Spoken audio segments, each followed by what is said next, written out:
रात के 2 बज रहे थे और विराट मेघालय और असम बॉर्डर के बीच पड़ने वाली किश्नोई नदी पार कर रहा था। दूर दूर तक अंधेरा छाया हुआ था। एक गहरे सन्नाटे ने किश्नोई नदी को घेर के रखा हुआ था और उसी नदी के ऊपर काले बादल मंडरा रहे थे, जिन्हें देखकर ऐसा लग रहा था कि किसी भी पल वो बरसने वाले हैं। नदी में घुटनों तक का पानी था, जो धीमी रफ्तार के साथ बहे जा रहा था। विराट के एक हाथ में मोबाइल का टॉर्च था तो दूसरे हाथ में साइकिल का हैंडल। विराट पैदल पैदल मोबाइल के टॉर्च की रोशनी के सहारे नदी पार कर ही रहा था कि तभी उसका मोबाइल फोन बजने लग जाता है। विराट ने फोन उठाते हुए कहा, हाँ वंदना, बोलो। मोबाइल के अंदर से एक औरत की आवाज सुनाई देती है। कहाँ तक पहुँचे आप जी? किश्नोई नदी तक पहुंच गया हूँ वंदना, बस ये किश्नोई नदी पार करी और फिर मैं सीधे तुम्हारे पास। वंदना की घबराते हुए आवाज सुनाई देती है। क्या कहा? किश्नोई नदी पार कर रहे हो आप? और नहीं तो क्या, अब तुम्हें तो पता ही है कि बंगलामुड़ा गांव से रोंगकामुचा गांव जाने का तो एकमात्र यही रास्ता है ना, और वो भी नदी पार करके जाना पड़ता है। आपको इतनी रात में वापस नहीं आना चाहिए था, ग्रेवयार्ड कोठे में ही रुक जाना चाहिए था। आपको पता है ना, नदी के पास वो घूमती है। विराट हैरानी के साथ पूछता है, वो घूमती है मतलब? आपको सब पता है, पर फिर भी आप जानबूझकर ऐसा बोल रहे हैं ना। माँ जी ने बताया था ना कि नदी पार करते वक्त उसका नाम नहीं लेना चाहिए, वरना वो सच में आ जाती है। वंदना, तुम भी ना कहाँ माँ की बातों में आ गई। लगता है माँ ने तुम्हें भी यक्षिणी की कहानी। विराट अपनी बात पूरी करता उससे पहले ही वंदना घबराते हुए कहती है, चुप हो जाओ जी। हे काली माँ, मेरे पति की रक्षा करना और अनजाने में इनसे जो अनर्थ हुआ है उसके लिए माफ कर देना। अब ये कभी उसका नाम नहीं लेंगे। विराट हंसते हुए कहता है, क्या वंदना, तुम भी ना, ये यक्षिणी वक्षिणी ना कुछ नहीं होता, समझी? ये सब बस मनगढ़ंत बातें हैं जो गांव वालों ने बनाई हैं और कुछ नहीं। आप नहीं मानते तो मत मानिए, पर मैं तो मानती हूँ ना। आप ना जल्दी से आ जाइए बस। हाँ वंदना, आ रहा हूँ, बस ये नदी तो पार कर लूं पहले। अच्छा, मैं रखती हूँ। अरे ऐसे कैसे? तुम्हें नहीं लगता तुम कुछ भूल रही हो? मैं भूल रही हूँ? क्या भूल रही हूँ? यक्षिणी के बारे में याद रख सकती हो, लेकिन ये याद नहीं रख सकती कि आज हमारी शादी की सालगिरह है।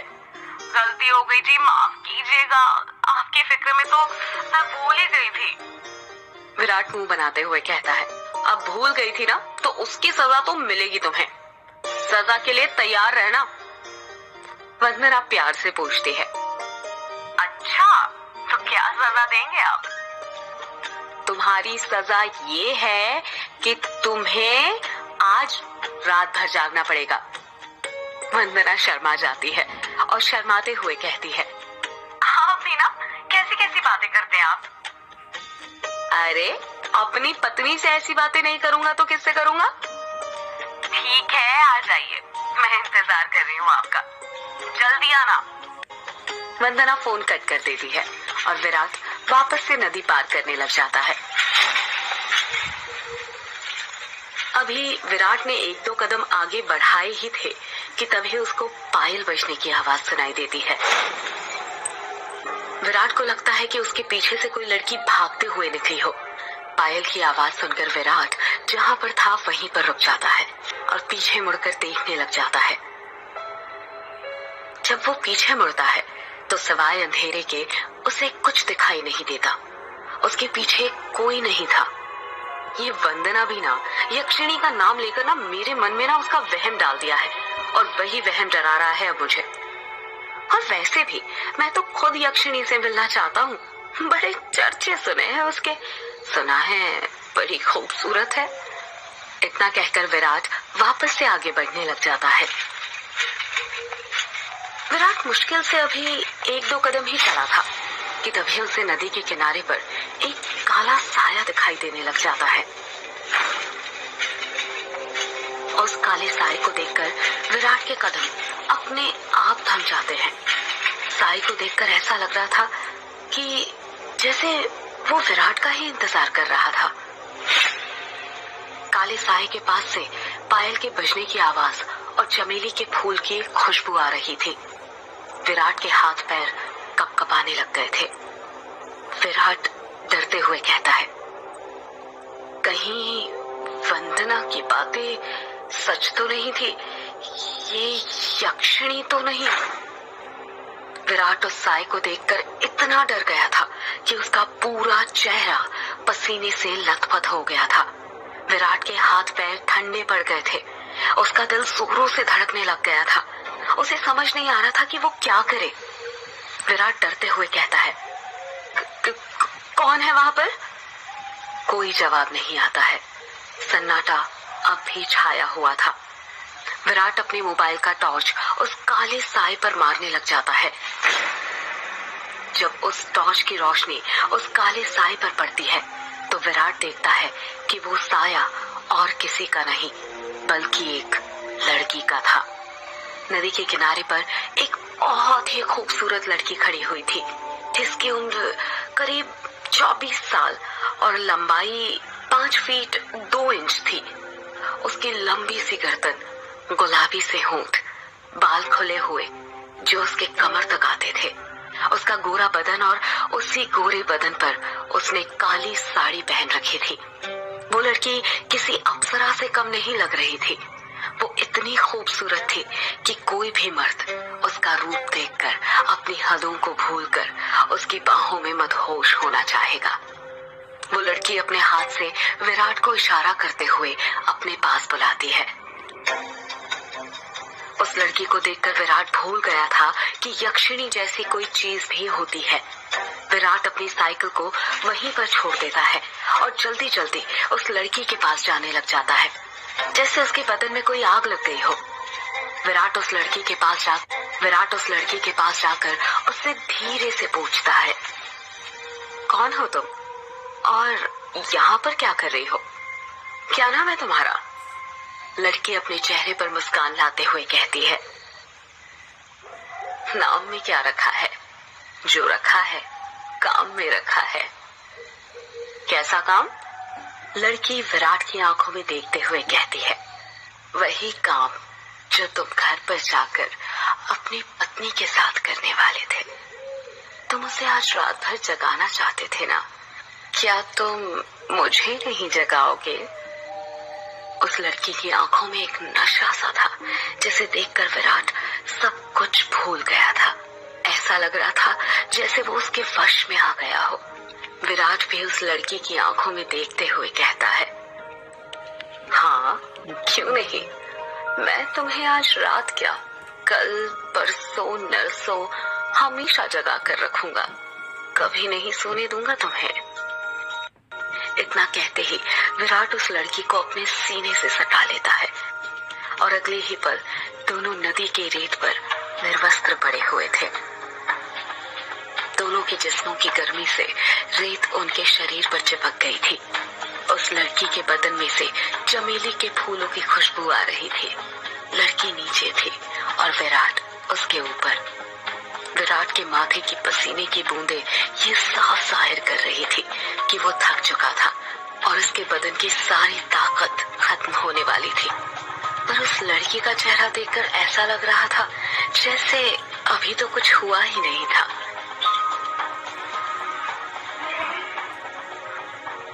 उसके अंदर की प्यास अभी बुझी नहीं थी।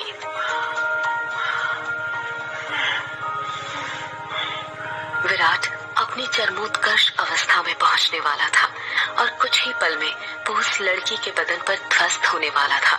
तभी उसकी नजर उस लड़की के वक्ष पर पड़ती है और वो देखता है कि उस लड़की के वक्ष पर धीरे धीरे झुर्रियां आने लग गई थी। उसके हाथ पैरों की नसें बाहर निकलने लग गई थी। उसके बाल काले से सफेद होने लग गए थे। देखते ही देखते वो लड़की अचानक से बूढ़ी औरत में तब्दील हो जाती है।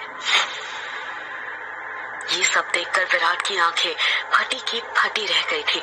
उसका गर्म बदन अचानक से ठंडा पड़ गया था। विराट हुए कहता है, कौन हो तुम?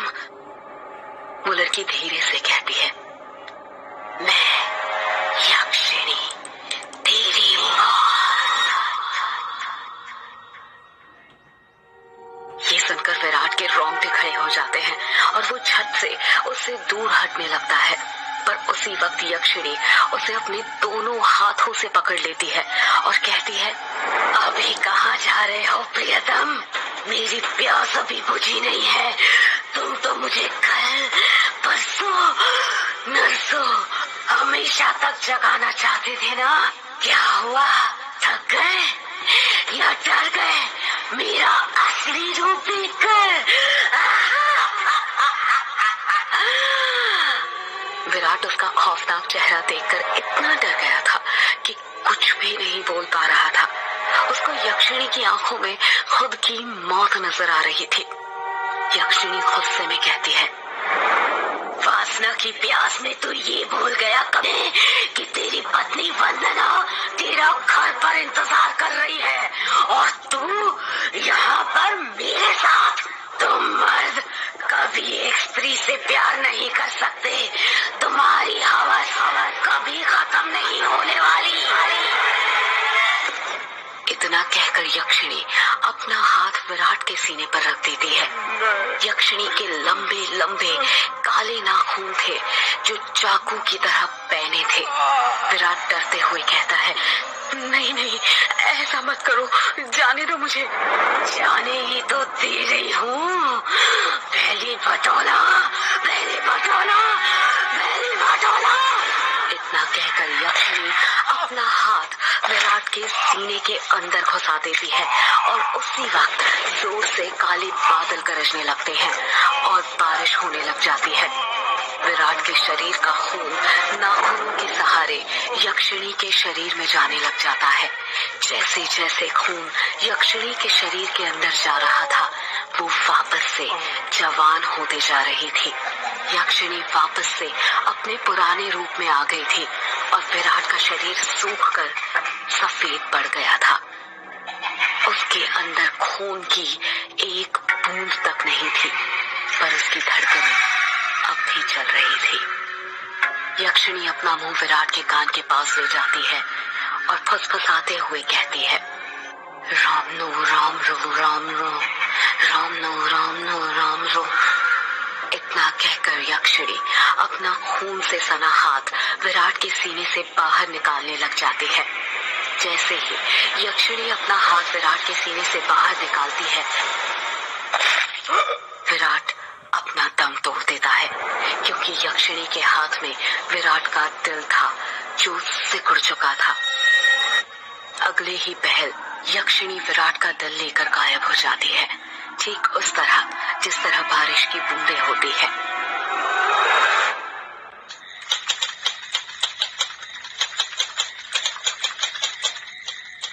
टाइपराइटर की बटन दबने की आवाज सुनाई दे रही थी।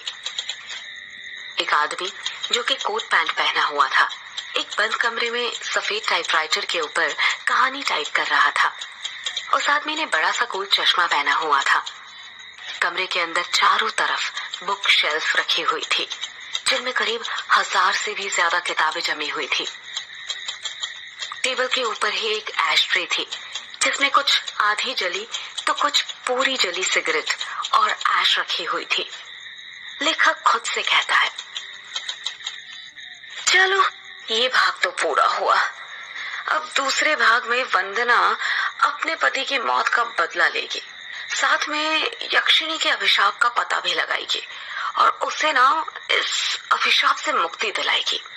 रीडर्स को बहुत दुख होगा विराट की मौत से, पर क्या करे, मौत होगी तभी तो हॉरर कहानी आगे बढ़ेगी ना। इतना कहकर लेखक एक सिगरेट जलाता है और उसके कश खींचते हुए अपने मोबाइल से किसी को फोन करने लग जाता है।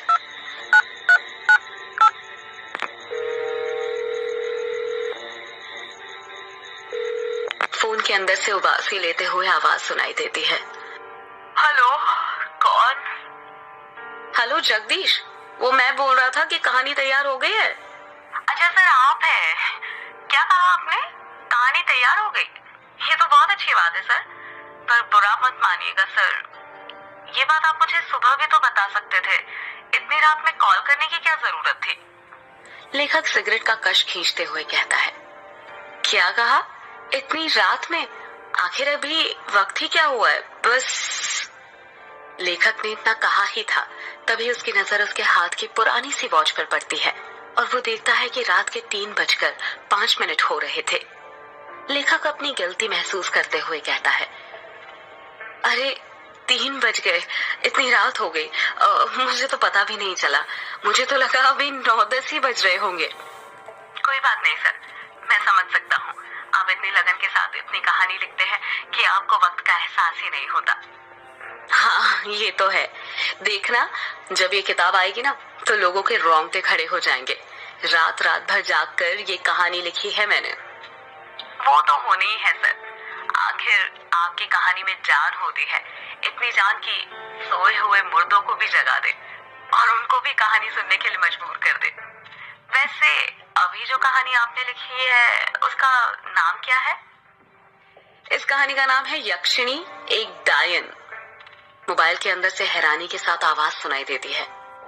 क्या कहा सर? यक्षिणी? हाँ, यक्षिणी। क्या हुआ, तुम इतना शॉक्ड क्यों लग रहे हो? सर, मैंने सुना है ये जो यक्षिणी है ये आपके गांव के पास जो किश्नोई नदी है वहां पर घूमा करती है और मर्दों के साथ वो सब यानी वही सब करके उन्हें मार देती है। हाँ तो सर, आपको डर नहीं लगता जिस गांव में यक्षिणी घूमती है वहीं पर रहकर उसके बारे में कहानी लिखकर अगर यक्षिणी ने आपको कुछ कर दिया तो? जगदीश, यक्षिणी इतनी बुरी नहीं होती जितना गांव के लोग और तुम सब समझते हो। मतलब ये कि यक्षिणियां बहुत अच्छी होती है, इतनी अच्छी कि दूसरों की खुशी के लिए अपना सब कुछ कुर्बान करने के लिए तैयार हो जाए। पर कभी कभी जिंदगी में कुछ ऐसी घटना घटती है कि आपकी पूरी जिंदगी बदल जाती है। कैसी घटना सर? मैं कुछ समझा नहीं। पौराणिक मान्यताओं के अनुसार हमारे ब्रह्मांड में अनेक लोक हैं, जिसमें देवी देवताओं, सुर असुर, राक्षसों का वास होता है। इन सभी लोगों की दूरी पृथ्वी से अलग अलग है। कहा जाता है कि इन सभी लोकों में विष्णु लोक सबसे ऊपर है और सबसे निचला लोक यक्ष यक्षिणियों और अप्सराओं का है, जो पृथ्वी से सबसे नजदीक है।